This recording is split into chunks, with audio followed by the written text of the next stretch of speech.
And today I've got a very special show for you. We are celebrating the 20th anniversary of Eyes Open by Snow Patrol with a little help from Gary Lightbody of Snow Patrol. Hello, Gary. Hi, John. How are you doing? I'm very well, thank you. It's great to see you. I hope Thanks you're for well having as me. well. And it's great to have you here because we're going to talk about the whole of Eyes Open. But before we get into it, I thought I'd ask you how you feel about it now. It's the album that changed everything. I mean, we ended up playing all around the world because of this record. I love it, and we still play.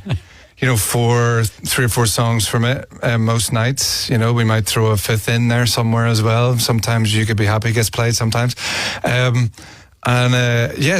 still feel very connected to it because we play some songs live, and it's a big part of my life. Yeah, and I know that you've been digging back into it to celebrate this reissue, which is quite a deluxe affair with all sorts of extra tracks and B-sides and remixes and rare recordings. And what's it been like sifting through all that material? Well, I have to give massive credit to Nathan Connolly. Massive hello to Johnny McDade as well. The three of us have been sort of listening back. But Nathan has been the one that's put it all together. He was the one he's the keeper of the archives. He has been doing that for years. He's got a fantastic memory. He'll remember a gig in 2005 or whatever. And he's able to, he was able to kind of find all the demos, find all the live recordings, the remixes and everything. And then he would send things to us and we'd have a discussion about, but usually, like an early version of a song would have terrible lyrics, so that would be the reason why I would go, maybe not that one. But yeah, Nathan did such a massive amount of work on this. Yeah, but you did do some great sleeve notes, which I've read, which are really interesting and entertaining as well. So people have that treat to look forward to. And this album has not only given you an amazing life after its worldwide success, but it's got so many amazing statistics attached to it. So just for 2006, so it came out in May 2006, it became that year's UK's best-selling album of 2006. Then it went on to be the 15th best-selling album of the 2000s, and it's still one of the best-selling albums of all time in UK chart history, which is pretty amazing. And now you have billions of streams of some of the songs on the record and millions of streams for all of the songs on the album, which is pretty amazing. It seems to have been one of those records and one of those collections of songs that has a life of its own. It just seems to keep contacting and reaching out to people afresh. Yeah, it's extraordinary that's happened, that it's had such a long kind of lasting in the memory, and it still feels quite present today. Feels like we played some shows last summer. We're about to play some more shows this summer. And you see people that are like, perhaps not even born when this album came out, and they're singing along, and you're going, it's just like your mind goes, how's this new generation getting these songs? But obviously that's one of the good things. It's not all positive, but it's one of the good things about streaming. And also, I guess, their parents were playing that album in the car when they were growing up or something like that, and it just sort of feels like it's still alive. The album is still alive. It's not like a dead record that just kind of sits and then it has to be reanimated for a 20th anniversary, and we go, oh, remember when we did this? It's like, it still feels like it's very much alive. Yeah, I think that's a really good way of describing it, isn't it? Because it is very much still alive. People are still listening to this music, and it's still being used in various different ways, from film and TV, and somehow it seemed to connect in a way that it appealed to lots of different kinds of people, and it could be used in lots of different kinds of ways. You can soundtrack your own personal life with it, or it could soundtrack a really heart-wrenching scene in a film or a TV show, or soundtrack people scoring some of the greatest goals of all time. Yes, that's my favorite type of it, soundtracking, but yeah. Yeah, fantastic. Well, let's talk about the first song. So You're All I Have starts the album. It was the lead single, I think, from the album. And it starts, with a bang, really. It's a rocker. Yeah. And I think very early on, somebody asked earlier about, we'll get to the finish line because we're doing the whole record, but they asked, was that always destined to be the last song? I wasn't sure, but I think I am more sure that this was meant to be the first one. Like this very much sort of insinuated itself pretty early on that it was like I'm starting this record. So I think wanting to start with a bit of a bang was good. And it continues a feel of older Snow Patrol, even from the very early days, I think, because it has that kind of metoric beat to it. It's got a certain kind of rhythm that I think, even from the very early days, you were locked into creating hypnotic rhythms and beats. Yeah, well, thank you. I'm glad that it feels that way too, because I don't think that. I think that. Perhaps some people think that maybe we stepped away from our roots, but I always think that they're in there. I always in everything that we do. You know, indie music is still always was and always will be a big part of my life. So it feels like that's part of the DNA of it. Yeah. And playing "You're All I Have Now," you know, how does that feel? Well, that's one of the songs that's still in the set and still gets a great reaction and still feels really awesome to play, and it still seems to resonate. Yeah, excellent. Right, well, we're underway in our conversation talking through every single track on Eyes Open, and this is the first of them. This is "You're All I Have" by Snow Patrol.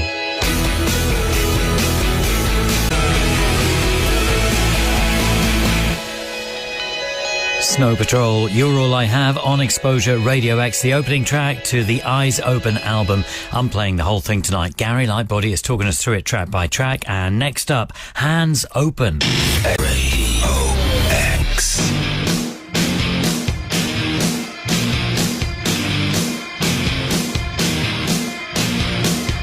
It's hard to argue when you won't stop making sense. My tongue still misbehaves and it keeps digging my own grave with my hands open and my eyes open. I just keep hoping that your heart opens. Why would I sabotage the best thing that I have? Well, it makes it easier to know exactly what I want with my hands open and my eyes open. I just keep hoping that your heart opens. It's not as easy as willing it all to be right, willing it all to be right. It's right. I wanna hear you laugh like you really mean it. You're laughing to me, tired with joy. It's not as easy as willing it all to be right. Gotta be more than hoping it's right. I wanna hear you laugh like you really mean it. You're laughing to me, tired with joy. It is Snow Patrol with Hands Open from Eyes Open, the fourth Snow Patrol album celebrating its 20th anniversary this year. I'm John Kennedy, and with me is Gary Lightbody from Snow Patrol. We're playing the whole thing, talking about every single track. Hands Open continues the propulsive momentum of the album. And it's got some amazing riffs, like this strong riff right at the start for the first kind of minute or so. Yeah, Nathan Connolly riffing away. The man's a legend. We used to play that live and we don't anymore. It's been a long time since we played it live. It's a shame because I think that one really works live. Not sure why it fell away. But I did fall off the stage one time playing it. Maybe that's why. And I only just remembered that there. Wow. How come? In Seattle. I can't remember where we were playing. But yeah, I think there's probably footage of it online if you want to go looking. I felt very bad. It was a sort of Family Guy fall, you know, like when Peter Griffin falls in Family Guy. It was like face plant. Yeah, it was. I don't think that's why we stopped playing it. But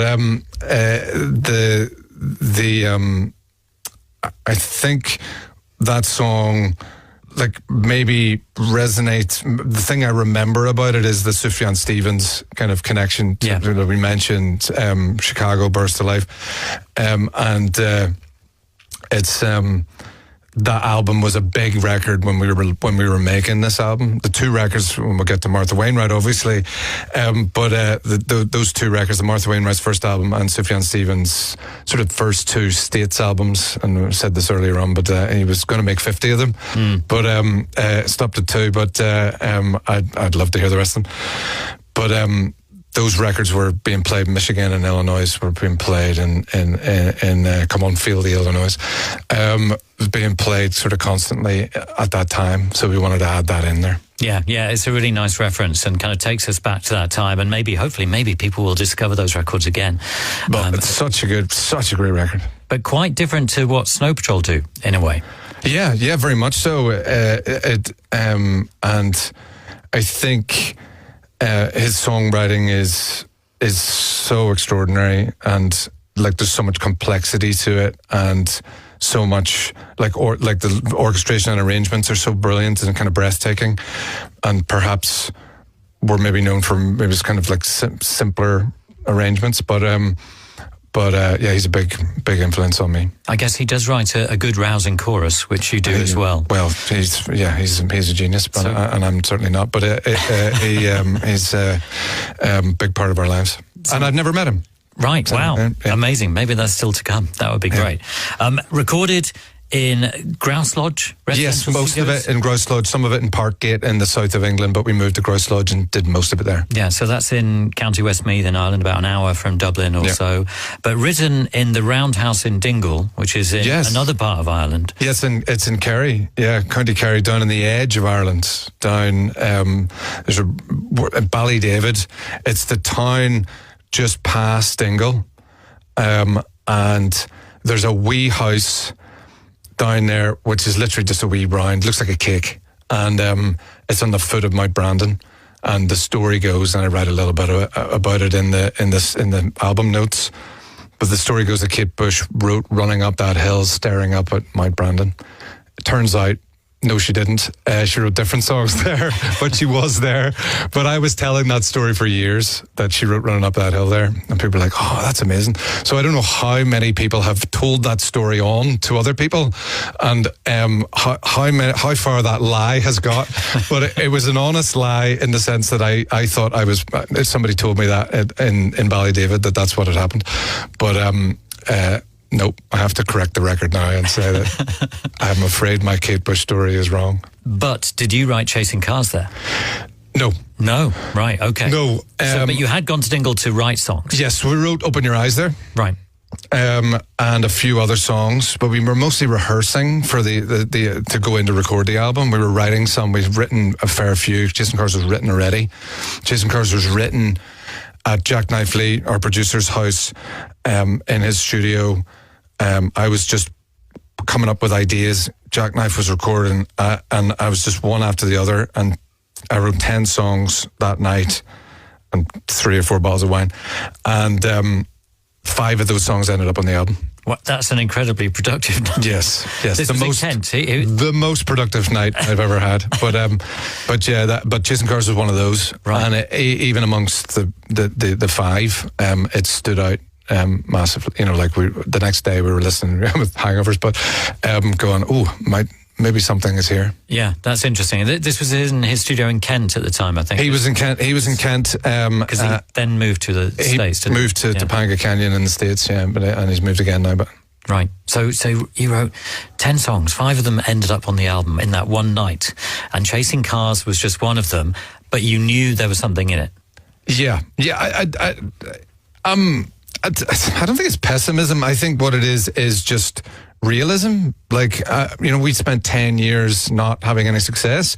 We'd had one album now, Final Straw, that was a success. There was no reasonable sort of statistics to tell us that would keep going forever. We're just like, okay, we've had one great album. Maybe that's it. Then Chasing Cars came along. I thought, that sounds great, but I didn't think that's going to be massive. Like, when we finally recorded it, and the arrangement took a long time. The song's very simple, but the arrangement took ages in the studio. And Jack Knife Lee was the one that figured it out. But when the song was finally finished and people from the label, Jim Chancellor and other people from the label came to listen, that's when people started going, oh, this might be good. Yeah. That's really interesting, isn't it? Because you just don't know, I guess, when you create something, what's going to happen. And as you say, it's kind of written quite quickly and easily, but then the recording proved problematic, trying to find the right arrangement. And took ages, yeah. You might have got to the end of your tether with it. You might have thought, well, I'm sick of this. Yeah, maybe this doesn't work. It was like... I don't know why I'm referencing Family Guy so much, but there's a scene, the sea captain guy who's got all the wooden legs on arms. He's trying to find an eye patch scenario which works, and he's got too many eye patches on. He's got, I'll figure it out. We have too many things where we're just trying to get the right configuration of eye patches, and we just sort of knew it when we figured we'd know it when we heard it. It was one of those things where you couldn't plan it. And I don't like stuff being planned. I don't like it being formulaic. I don't like it being structured. I prefer it to be as completely free-spirited as possible. And then we'll just sort of try things until it works. It takes longer that way. Sometimes markedly longer.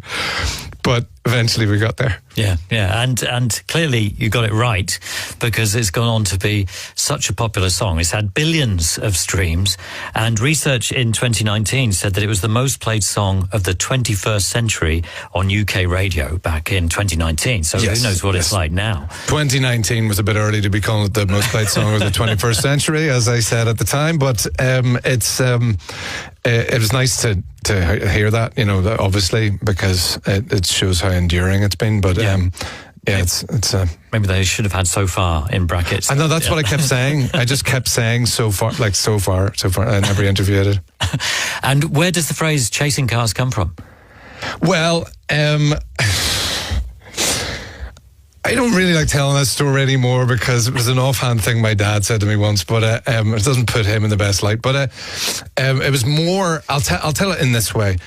It's more in that it's like a reference of something my father said to me, and that's how I remember it. It means something to me because it's something my dad said, and he's no longer with us. And it always makes me smile. He was very, very funny man, and would be quite, like, his humor would be quite like he'd take the mickey, you know what I mean, quite a lot, and of me particularly. That was his way of telling me that he loved me.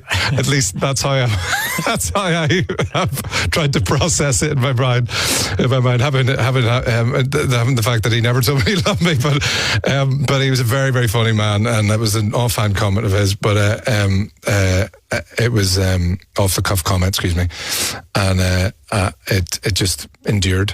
Yeah. And it makes me think of him. When I think of that song, it makes me think of him sometimes, even though it's not about him, it's about somebody else. Yeah, excellent. Well, we're going to hear it again right now. This is Snow Patrol with Chasing Cars on Radio X. We'll do it all. If I just lay here, would you lie with me and just forget the world?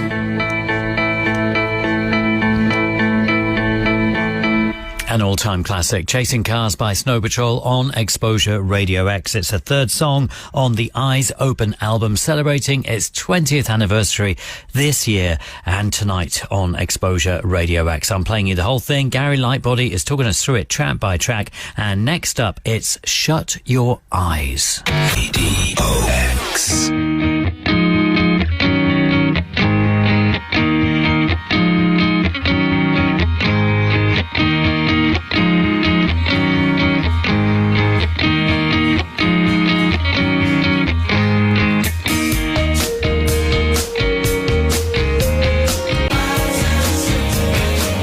Shut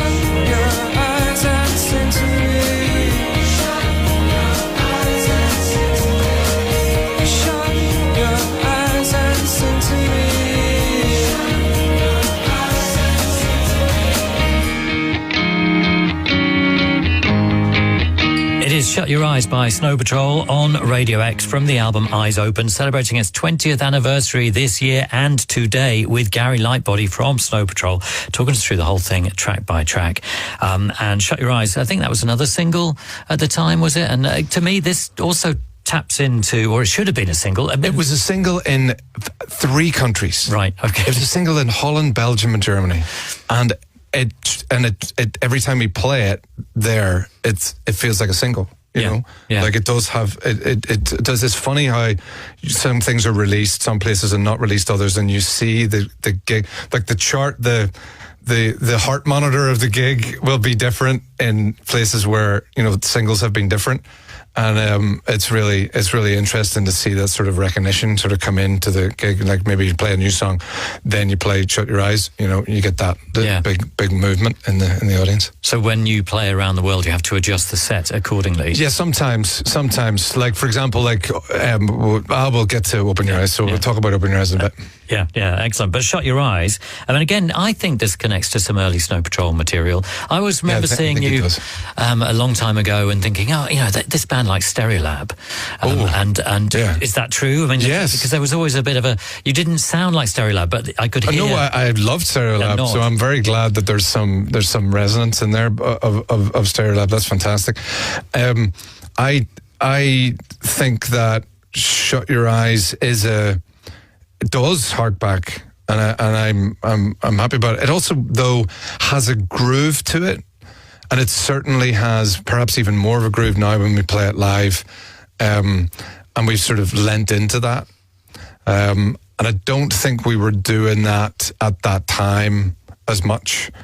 I think that sort of came later, where we put in more sort of electronic kind of elements into stuff, sometimes background elements, but sometimes they go into the foreground. And I think with Shut Your Eyes, that was maybe an early kind of like sort of for what's to come later. Yeah. So it harks back and forwards, I think. Yeah, which is kind of clever. Well, I don't know if it was deliberate. But and I mean, you mentioned playing it live. I mean, it has that Shut Your Eyes moment in when everybody shuts their eyes and sings along, as it were, to the lyrics that tell us to shut our eyes and sing. But that becomes a big thing when you play it live, doesn't it? Yeah, live at the end, because I'll always try and mix it up. Sometimes I'll split the audience in 2 and I'll have them singing it to each other, and you can... that can be great, and sometimes you can accidentally set the audience against each other, so you've got to be careful with that. But and then sometimes I'll take it right down to nothing, which is my favorite one.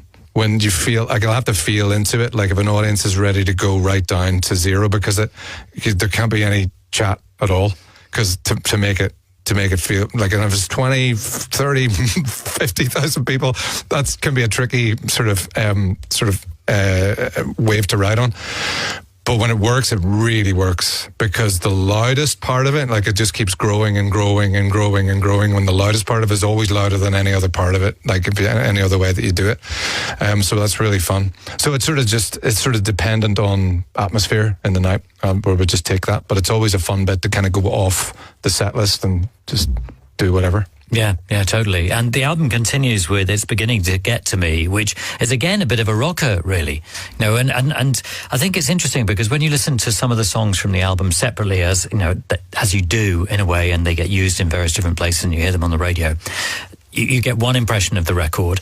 And then listening again to it track by track in order is quite interesting, because there's a lot of rocking out, I think. Yeah. You know, and it's got a real momentum to it. You know, and those other moments where you take it down a little, they're highlighted by the fact that they're surrounded by all these songs which have a quite an up-tempo feel to them, and It's Beginning to Get to Me is one of them.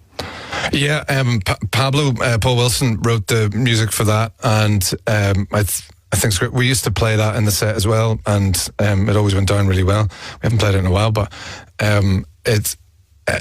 I think it's a cracker. I think it's an absolute cracker, and you're right. It's a rock. I mean, my favourite bits of ours generally are around the ones that rock, because that's kind of that was my upbringing. Yeah. Loud music. Louder the better. Although my ears have suffered for that now. But and it's interesting because it kind of soars, and you go up a few octaves or something, and you're certainly not a few octaves, but maybe a little bit. I'm not Jeff Buckley. I wouldn't be able to shine his shoes, but it's a really fun song.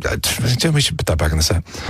Yeah, well, listening to the whole album again, I think that you should do the whole album again at some point. We are going to do the whole album in September. Yeah. We're going to announce that pretty soon. Very exciting. Just a few, not a tour. Excellent. Right, well, we're going to hear It's Beginning to Get to Me now. This is Snow Patrol with It's Beginning to Get to Me from Eyes Open on Radio X.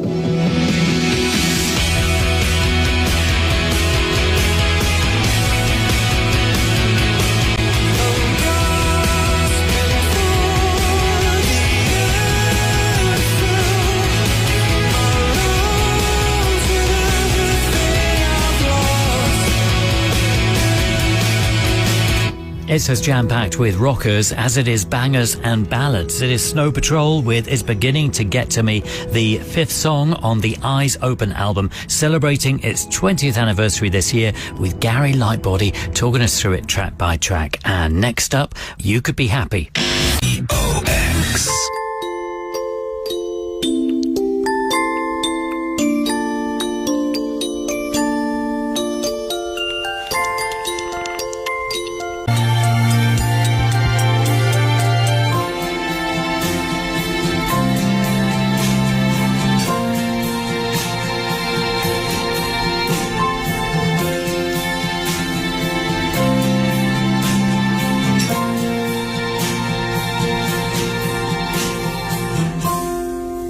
You are listening to Radio X. I'm John Kennedy. I've got a very special show tonight. I'm playing the whole of Eyes Open by Snow Patrol with Gary Lightbody from Snow Patrol here, talking us through it track by track. You Could Be Happy is the 6th song, which we've just heard. It starts mellow. It's got these beautiful chiming sounds, and it's a beautiful song. That's all. That's the simplest way of describing it.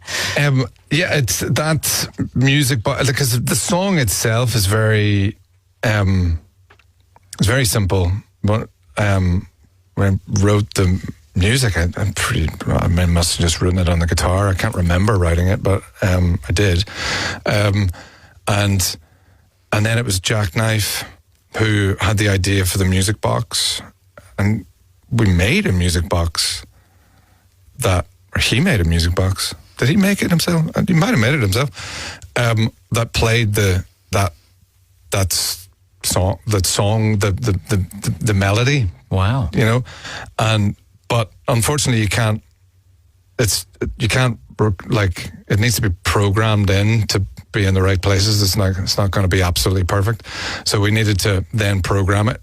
But there was a box made, and there is elements of that. So there's elements of both. So there's that. I like as many possible natural sounds on a record.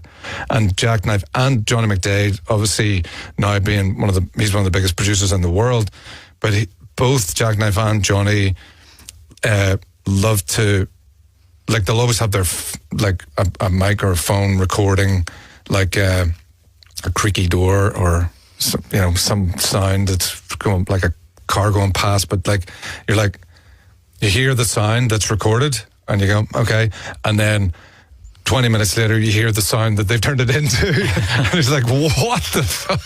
Goodness me. That's it sounds like a cello being set on fire underwater or something. And you're that would be possible underwater. But it just, they turn it into something that doesn't make any sense. And yet it's a natural sound that, and I like the basis of stuff to be kind of natural, organic, there's that word, as much as possible. And this is a track that sort of definitely is steeped in that natural sound because it was literally built for it. Yeah, that is amazing. Now, I wonder if he still has that item. I don't know. And if it's me that was in charge of it, then it's definitely been lost. And in terms of, I mean, we've talked about how it's quite a rocking album in many ways, but there's also there are other sounds to be found there, and there are kind of choirs on there and strings in places, and it seems as if after the release and success of Final Straw, and Run was the kind of runaway hit from that, and then Jackknife Lee went on to work with U2 and recorded How to Dismantle an Atomic Bomb, and that was really successful. So the two of you, or the whole group of you, were kind of riding a wave of confidence. Perhaps. But it seems surely that fed into the recording and the writing of this material. Yes, I don't think I've ever been truly confident in my life, but maybe at that time there was like something, a semblance of confidence. It was like just a whiff. But yeah, like because Jackknife was U2, and they told me this, that they loved Final Straw, so I'm not like. Hopefully, I'm saying that with authority. And they hired Jackknife because he'd made that record. And then Jackknife made How to Dismantle the Atomic Bomb, and he learned, like to his own, and he told me, I learned a lot working with them. And then we went in and made, so you're right, there is a sort of there's an ascent of man. We are growing, and individually and collectively at that time. And maybe Eyes Open was an album that could have only been made with those elements all in place. And it definitely helped us make even though it was our fourth album in a lot of ways, because it was our first album after our first successful album. It was in a lot of ways our second album, the difficult second album. It could have been, because trying to follow an album as big as Final Straw, we could have collapsed under the weight of it. Yeah. Did you feel pressure at the time? I did, but I did say this earlier as well in a different conversation, but I think we left it behind us when we went into the studio. I don't exactly know how, or whether it was even discussed, but I don't remember thinking about, if any of us sitting around going, oh God, we better get this right, or else, we're going to be, it's going to be disastrous for our career. I don't remember any conversations like that. I think we were just trying to make the record and trying to make music together, and I think that's always the mindset we went into it with. Yeah, but I guess maybe, did you think, well, we can do it because we've done it once before? Yes, but because of the first 10 years of no success and then Final Straw, some success, you're still waiting for the tap on the shoulder to say, you're not supposed to be here. It was meant to be somebody else. It took a long time for that feeling to go away. In fact, we parodied that feeling in a video, in the video for Cold Out in the Dark, where Jack Davenport, the brilliant actor Jack Davenport, literally pushes me out of the way in the video and becomes the lead singer of the band. So it's that feeling I had for such a long time of it doesn't really matter how successful Final Straw was or Eyes Open was. It's like I'm always going to feel imposter syndrome. It's a fairly common feeling. Yeah, a very common feeling. But I think something allowed you to be free enough for the recording and writing of this to... Yeah, Grouse Lodge helped a lot. Yeah. Because just being in the middle of nowhere. Yeah. But I think there's a real confidence in doing those rocky numbers, and also things like You Could Be Happy, which is different again, because there could have been somebody saying, "Hang on a minute, that's not Run. Why are you doing that?" No, do you know what I mean? Yeah. No, I know exactly what you mean. Yeah, and also Make This Go On Forever, which is the next song, because that has another kind of feel to it. There is a choir on this, or is that a choir of Snow Patrol people?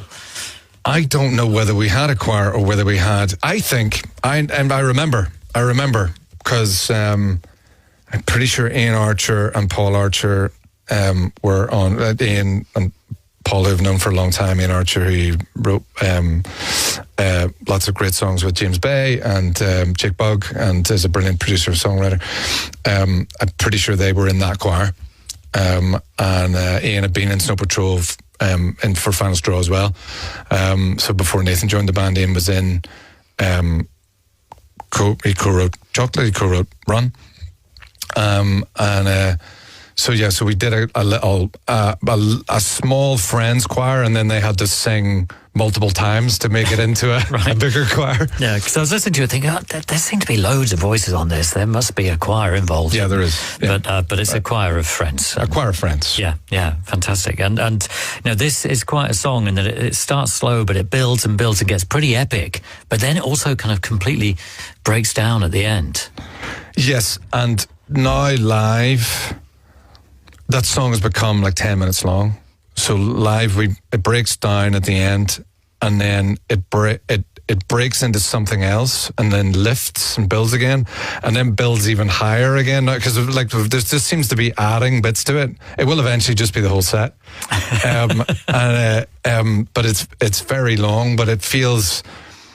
I never get the feeling, and I do get this feeling when like we play a new song. Sometimes you get the feeling that the crowd are struggling with this one. It's new. It's new information, and you kind of just have to go, okay, well that's what it is. But sometimes when you play a song that's too long, you can also get that feeling. You're like, okay, well maybe we should shorten this. I've never had that feeling with Make This Go On Forever. It's a very aptly named song, which totally by accident, but it always feels like it's a moment in the set or a series of moments, and really fun. So this version, I think it's like 4 minutes something, maybe 5, maybe 5:47. 5:47. Yeah. Okay, so it's already 5:47. So it's over 10 minutes now, right? For sure. Which is amazing because it's not necessarily the one that you would pick out of the record that says, right, 20 years later, that's going to be a staple of the set and it will be expanded to be 10 minutes long. But it's had a life of its own. Yeah. Yeah, we even had a conversation about Glastonbury. We went at 60 minutes at Glastonbury last year, but we even had a conversation about should Make This Go On Forever be in the set, which would have meant we had to cut 2 songs, but it didn't end up in the set. But the fact that we're even having a conversation about it means a lot. Yeah. And it must be really exciting when songs take on their own life, with something like Chasing Cars, but also a song that maybe people aren't necessarily familiar with because they've not heard it on TV and they've not heard it on the radio loads. But if they like Snow Patrol, they've heard it and they love it when you play it. Well, I can't speak for everybody, but it certainly feels like it goes down well. And what does it refer to, Make This Go On Forever? Happy feelings. I hope so. That's what I always hope, I think that it's I always think that the thing that I want to go on forever is the moment. It's the most unlikely thing that will go on forever. Whatever this moment is that I'm having, like whether I swim in the sea every day, I'll have a lot of moments in the sea where there's like double rainbows or seabirds diving into the water, seals popping their heads up, and you're like, can we just live here for a while? So those are always the moments. So I'm quite sure that it probably refers to that, which is, the paradox of it, I think, is something I'm always trying to explore. Is like trying to make a moment go on forever, but it's something that'll, it's like what do they call it in Buddhism? A koan, like an unsolvable puzzle. It's a great sentiment, though, and loads of us will relate to that. And we're going to hear that in song now. This is Snow Patrol with Make This Go On Forever on Radio X. Please don't let this turn into something it's not. Please just save me from this darkness.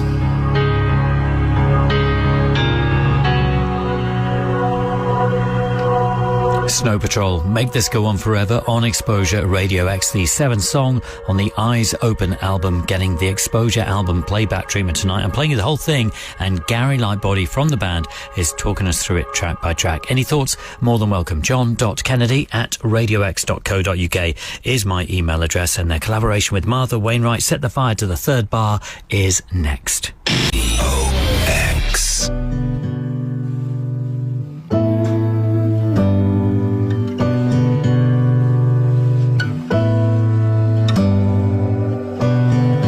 Find a map and draw a straight line. I pray that something picks me up and sets me down in your warm arms. It is Snow Patrol on Radio X. That is Set the Fire to the Third Bar, featuring Martha Wainwright. It's the 8th song on the Eyes Open album, celebrating its 20th anniversary this year. I'm John Kennedy. Gary Lightbody is here celebrating with me. And Martha Wainwright features, you mentioned earlier on in our conversation, Chicago by Sufjan Stevens and Come On Feel the Illinois as being one of the two important albums that you were listening to around that time. And Martha Wainwright's debut was the other record that you would listen to at Grouse Lodge, I presume, and just in your general day-to-day. Yeah, I think I probably had at the time.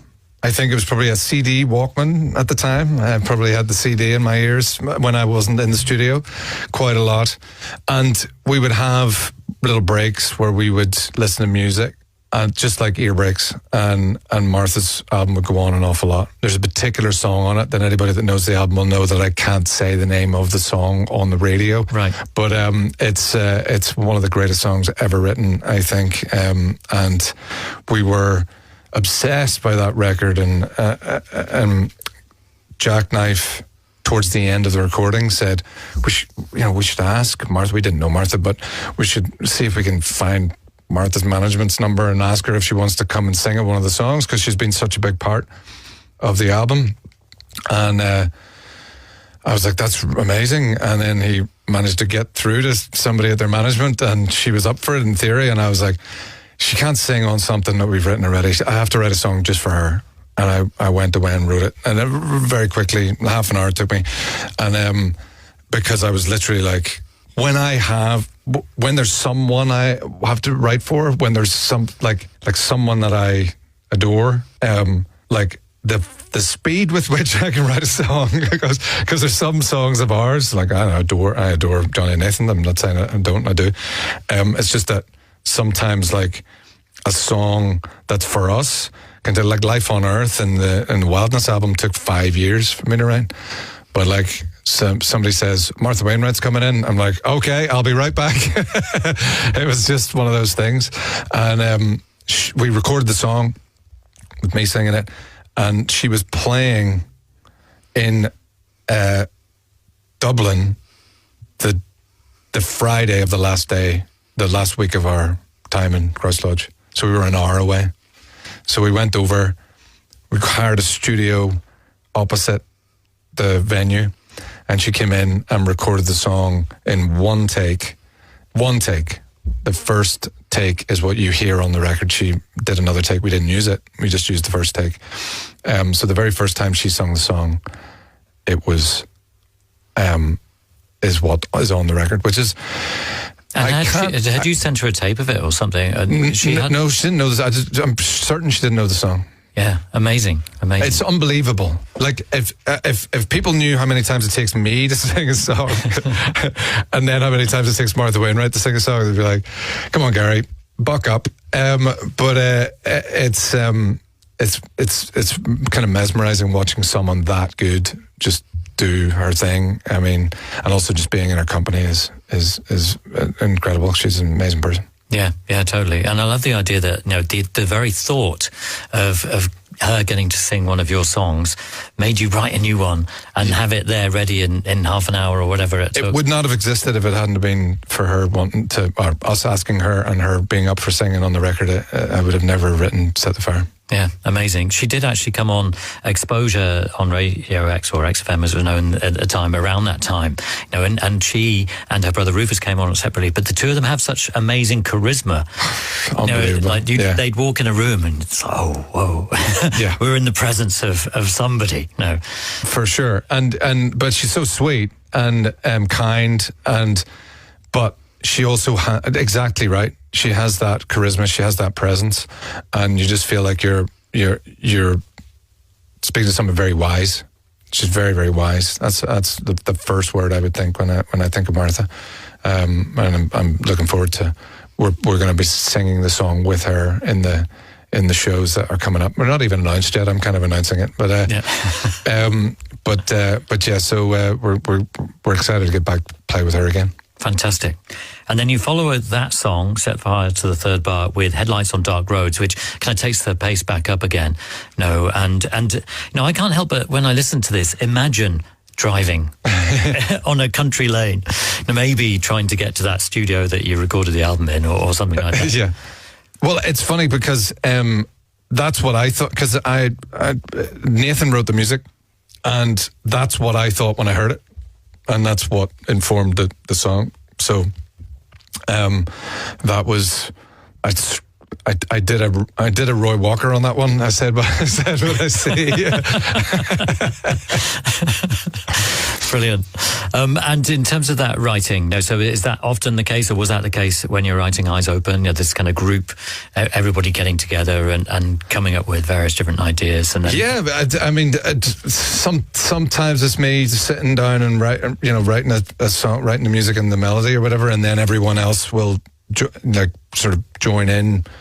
Like, I'll take it to everyone else. Not maybe quite a few of them are that way, but yeah, there were definitely moments when Nate would write something, Pablo would write something, and then these days with me, Nathan, and Johnny, it's it's very, very, very collaborative. So it feels like it's sort of opened up into that world. I think at the time we were just, my favorite bit of songwriting is the initial idea. It's the moment that the song arrives in the world. I love it. Like, I don't want to use obsessed again. I am kind of smitten with it. The sort of the very moment where the song, you can see the song not existing and then existing. I love it. And I'll write and write and write and write and write ideas and ideas and ideas, 10, 20, 15 in a day. Just, it's sort of like a drug almost, because you get that moment and that moment. Oh, there's another one. Oh, there's another one. Oh, there's another one. Do I write lyrics to all of them? No. But some of them, some of them arrive and you go, okay, next. And some of them arrive and you go, oh, that's something. And you take it further. And then I would take that to everyone else. That would be the usual state of affairs back then, where I have an idea and I bring it to everyone else, and then the idea expands and everybody's playing, everybody's having ideas within that little spark. Yeah, really interesting. And here's an example of that kind of collaborative process now. So this is Snow Patrol with Headlights on Dark Roads on Radio X.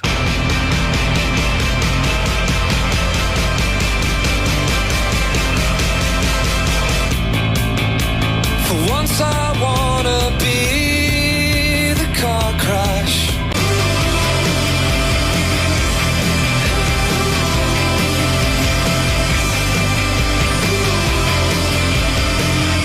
As I said earlier, rockers, bangers and ballads. Snow Patrol, Eyes Open. The 20th anniversary is here this year. We're celebrating in style by playing you the whole thing with Gary Lightbody talking us through it track by track. That was Headlights on Dark Roads. There are 2 more songs to come. Open Your Eyes and The Finish Line. EOX.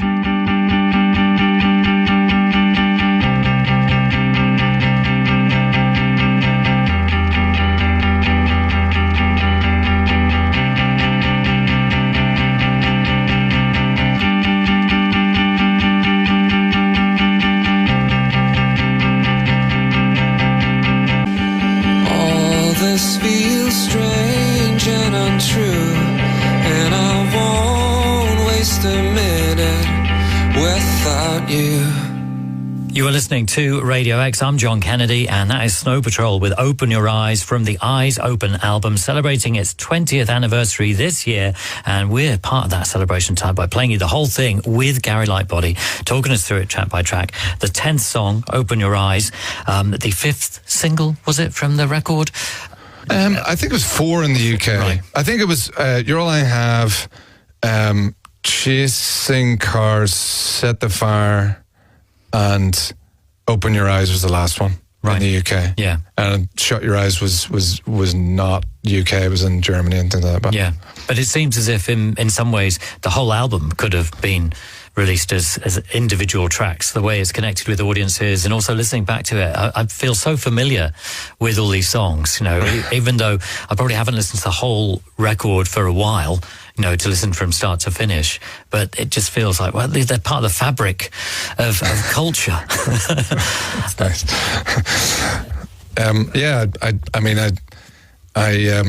we're talking about Open Your Eyes. Yeah. That song was written at down in Kerry, down in near Dingle, in the Kate Bush house. Not the running up the hill house, but I'm running up that hill house in the Kate Bush house though. And we were, I think it's one of those songs that like feels like when you write it, you're like, I don't know what to do with it. Like it's one of the songs like if you write that song as a solo entity, you go, I don't know what this is. It's linear.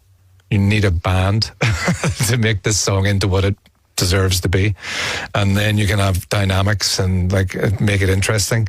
That song itself, played acoustically by me on just me and a guitar, doesn't work.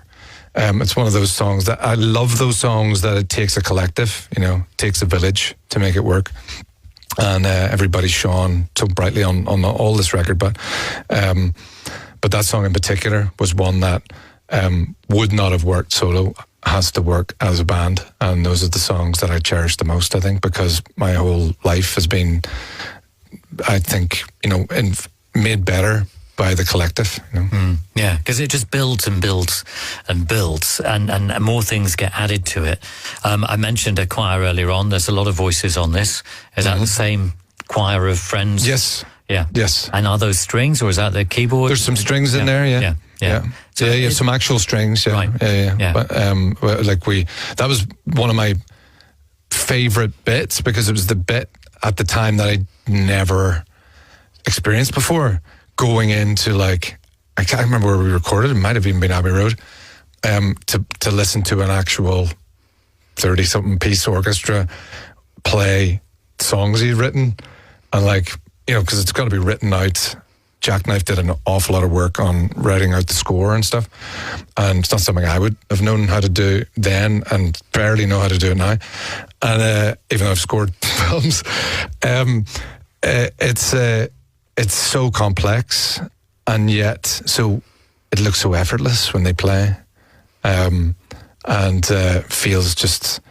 It lifts you off the ground to hear an orchestra play, especially as something that you had a hand in writing. You're like, is this the best feeling? It's not the playing live is the best feeling, but it might be hearing your songs played by an orchestra for the first time. Yeah. That must be amazing. I agree. But also maybe you must get a thrill, because this is one of those songs that has been used by so many different people in film and television. And we mentioned earlier on about some of the best goals of all time have been soundtracked by your music, and this is one of them. Yes. Wasn't this used by Football Focus as the theme to the program at some point? It's definitely been used in a few different places, but that's this playing this live is one of my favorite points live. It's one of my favorite moments, and in Brazil, this is bigger than Chasing Cars over there, because it was a #1 record over there. There was a dance remix of it that went to #1 in Brazil. So every time we play this in Brazil at festival or something like that, it's the one that gets the biggest. Brazil is already like a very, very excitable crowd, and then you get to Open Your Eyes, and it just goes absolutely off the chart. I mean, it's incredible. It's incredible. So this song I'm glad that this song that means so much to me gets to be the highest stem of wheat in the field in somewhere, Chasing Cars is obviously in that position pretty much everywhere else in the world, but in Brazil, Open Your Eyes gets to be the top of the class. That's fantastic. I love the fact that the songs have their own life, and that you get to sample that life in different ways around the world, and the different kinds of audience reaction, different kind of cultural reaction to the songs is amazing, isn't it? It's fascinating, and that's one of the reasons why Eyes Open is being celebrated as if it's alive on the 20th anniversary of its release, which is fantastic. And it's interesting that a remix took it to #1 in Brazil, because you've always embraced things like remixes and kind of experimented with that, and through various different eras you've had people remix your work and let people have fun with it. Yeah, I mean, 19, I met Tom Simpson, who joined the band for 18. He was in the band for 18 years. He taught me how to DJ, taught me about dance music, taught me about soul music. Because I was an indie kid and didn't really know much about it, and then he gave me an education in it, and I adore it so much to this day, and I love it when we get reinterpreted in an electronic way, because I think songs can be whatever. You write a song on a guitar that has a melody and a chord structure. It can be it can literally be anything. And I love, like, if you just scroll, like I did one time, scroll through like the covers of Chasing Cars on Spotify and like seeing like there's like the Red Hot Chili Pipers do a version of it, a piping band, version of it. Yeah. There's like salsa version. There's like there's versions in different languages. It's amazing. It's absolutely amazing. I adore that exists in the world, that you can put something out there in it and people have their own interpretations of it. Yeah. And I think it's really interesting listening back to the record, because on songs like The Finish Line, which we're about to play, and also on You Could Be Happy, I also hear the electronica of that time, that was a part of the soundtrack of that era when you were writing the record, and you embrace as well with artists like Minotaur Shock reworking Snow Patrol and stuff like that, which was much more glitchy, much more downbeat, much more lo-fi, but another interesting sonic world that I think Snow Patrol were actually really aware of and really into, but it didn't necessarily, it wasn't obvious, but I think you can hear it. And The Finish Line, to me, speaks of that. Yeah, I love that song, and the times we played it live, I've really loved to be sort of it feels immersive. It feels like you're buried in it in the nicest possible way. That it's actually it feels like sort of effervescent around you in the room. We did some shows we called the Reworked tour, like in 2010, 2019.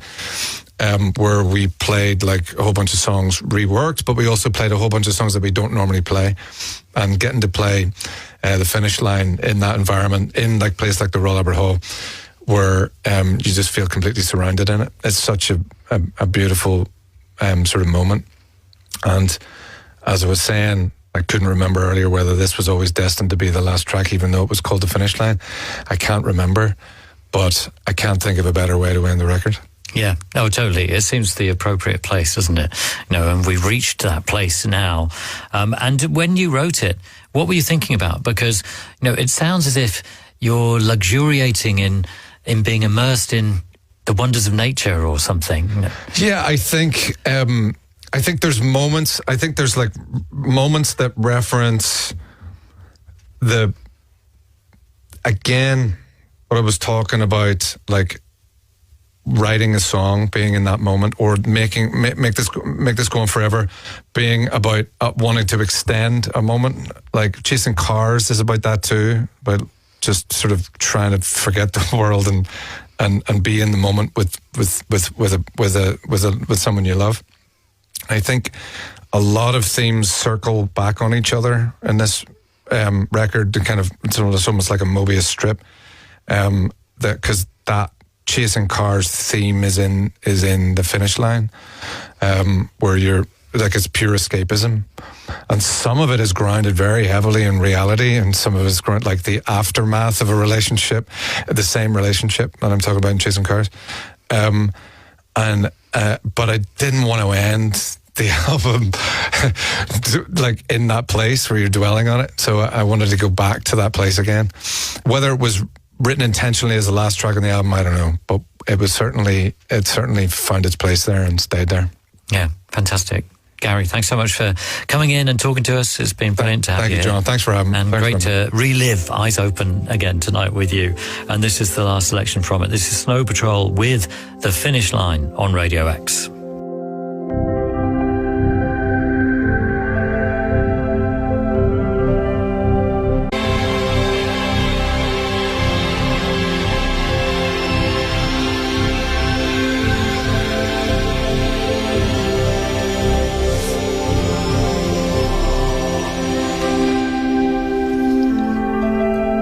Snow Patrol with The Finish Line on Exposure Radio X, the final track on the Eyes Open album. So good to speak to Gary about this record, so good to hear these tracks again. Such a lot went into the creation of the album, so many different influences and inspirations, and it was fascinating to hear all about them from Gary. Thank you, Gary, for coming in and doing that.